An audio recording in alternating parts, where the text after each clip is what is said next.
Well, this is just a quick review for the final exam for those of you who want to get a little bit of head start or an idea about it. So pay attention. This is just going to be the questions. So if you're looking for the answers, they're in the previous videos. Again, it will have a lot of the questions that were on the first test in there. This is a comprehensive exam to see if you know these concepts and then also if you can recognize them by ear. So once again, dances for the audiences what, and music's for the audiences what. How many elements of music are there? What are the musical elements? How many letters are in music? How many total tones are in Western music? What is a melody? What is a harmony? What is a chord? What does rubato mean? What is a measure? Then I'm going to actually have you fill out a chart that will go through the dates from your, the timeline of music history. So your Middle Ages, your Renaissance, your Baroque, Classical, Romantic, and Contemporary era. Then there's bonus questions if you can then name composers from that era. And those are in the previous video. If you can at least name just a few composers in that era. There'll also be historical events bonuses. So if you can name some historical events that took place in that era, so for example, the classical era is when the American Revolution was, you can get some bonus questions there. You're going to fill out that chart again. I'm going to pop it up real quickly for you and then pull it away. Screenshot it, of course, but just that way you can make sure that you put in what the note looks like, what the rest looks like, how many beats are in that note or rest, and how many of those notes can fit into a measure of 4/4 time. And then also look at the picture of the way that the 8th note looks and the 16th note looks, and then just notice a pattern and think about what a 32nd note would look like. That's your bonus question. You'll be asked that prolonged sound over what decibel can cause harm to the ear, and sounds over what decibel will cause immediate harm to your ears. Name a great movie composer. This is a question that I've talked about real briefly, but I want to see how many people are paying attention to it. Mozart or Beethoven? Who died poor because he didn't understand business and his art at the same time, versus the other guy who understood his business and art? Okay, so that's between Mozart and Beethoven. You could Google it right now and see which one died poor. Okay, you're going to fill out the chart again for types of meter at the bar. Your plie, your tendu, your dégagé, your rond de jambe, your frappé, your fondue, your grand battement. The typical meter for those. Yes, it can be any, but that's not what I was asking for. I was asking for the typical, which means well over 90% of the time, what is the meter that's called out for those routines? You'll be given 3 examples of syncopation again, with the black dots and the white dots. Make sure you remember that syncopation is an accent on an upbeat without the previous downbeat. So think about that. How many measures are typically in a phrase? What is the definition of a beat? What is the definition of rhythm? Give me examples of duple meter, triple meter, and complex meters. What instrument? I'll give you 2 examples of instruments. Which one has the higher register? So which one plays higher? Which instrument has a larger range? Which instrument has a smoother timbre? Or what sound has a smoother timbre? You'll then be given, an example again, like in the first test where it says, hey, if the sections are A, B, A, C, A, B kind of stuff, what is that if we said choruses, bridges, verses? You're going to then be given a little chart with the family groupings of an orchestra. So like if it said trumpets, horns, tuba, trombone, what family, a musical family is that in? You will have a chart that goes through the tempos again, just like on the first test. So we'll say things like presto, grave, andante, allegro, moderato, largo, what's really fast, what's walking speed, what's slow, what's moderate. You're going to fill out that chart.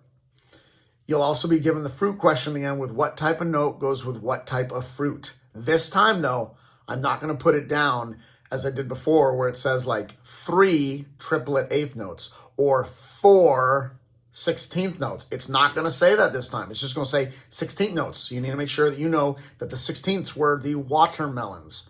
Because obviously, you know, when I said 4 16ths before, hopefully you got that, because obviously it's 4 syllables. So make sure you remember that chart from your first test. Then the big thing that this one will have, unlike the other one where we played songs and you had to say, you know, what the meter was and things like that, I'm going to play for you 2 examples.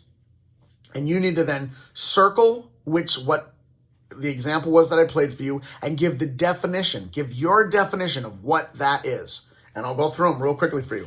I will say, what is this an example of? Staccato or legato? Now, you're going to have this on your chart. It will say staccato or legato. You got to select it. I'm just going to play and say, what is this? And if I go, that, of course, is staccato. So you're going to need to circle that. And it means detached. Okay, then I'll play something like this. That's the opposite of staccato. That's legato, and it means connected. Easy as that. Okay, be careful, because if you say, oh, staccato's faster, that's not right. Staccato means detached. It can be slow. So that is staccato, detached. And legato is connected. Has nothing to do with speed. Then I'll play a chord and you'll see it'll say, hey, what's major and which one's minor? And if I go, and if the next one I go, you need to listen to that and think, which one sounds serious, which one sounds positive or happy. I'm going to give you an example of call and response versus echo. So that would sound like this.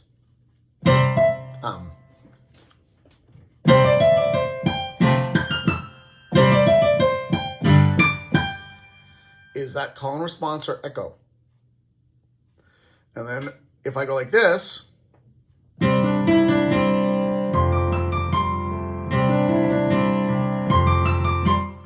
which that one? Is it echo or call and response? I'll then play 2 examples, swing versus straight. What's this one? And then this one.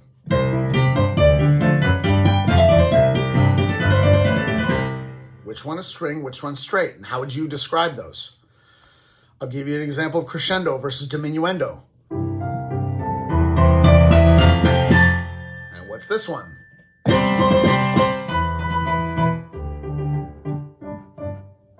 Which one's crescendo, which one's diminuendo? What do they mean? 8th notes versus 16th note rhythm. So something like this.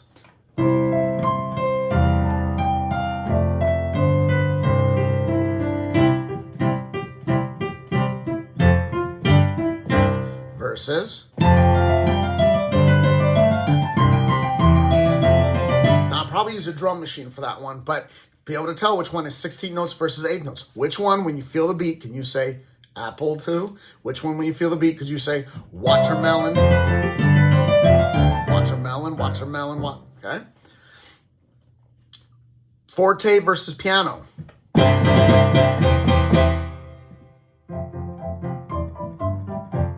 Which one? Which example was forte? Which one was piano? Make sure you know what those mean. They're in the other videos. Ritardando versus accelerando. Which is which?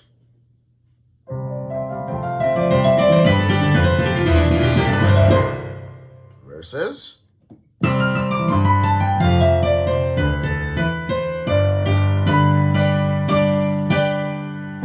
Which one means which? A polonaise versus a waltz.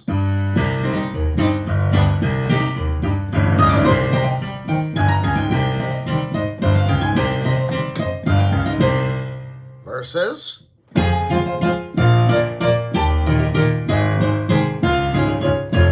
Okay, which one's a polonaise? Which one's a waltz? And what does it mean? What's the difference? A modulation versus a pattern.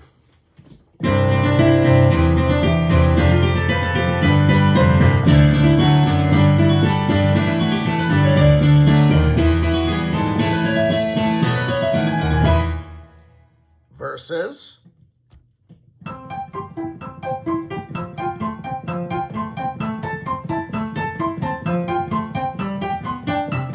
Which one of those sounded like a pattern, and which one of those sounded like it was modulating? Monophonic versus homophonic. So now you got to hear and listen and see what sounds monophonic.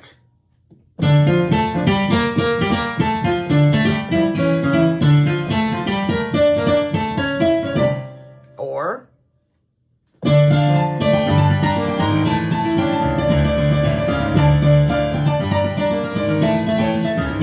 which one was monophonic and which one was homophonic? Should be pretty easy to tell the difference. Diminished versus minor. Remember, diminished is going to sound squished, and minor is going to sound serious. Don't get them confused. That sounds, you think it's serious at first, but listen to this. That sounds serious. That sounds squished, sounds rough. Tone painting versus a motif. So if I go,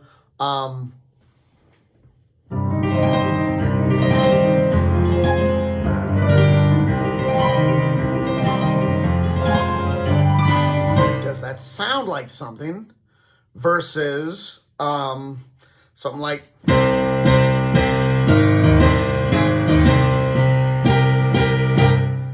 okay, which one is a motif and which one is tone painting? I'll give you an example between funk and rock.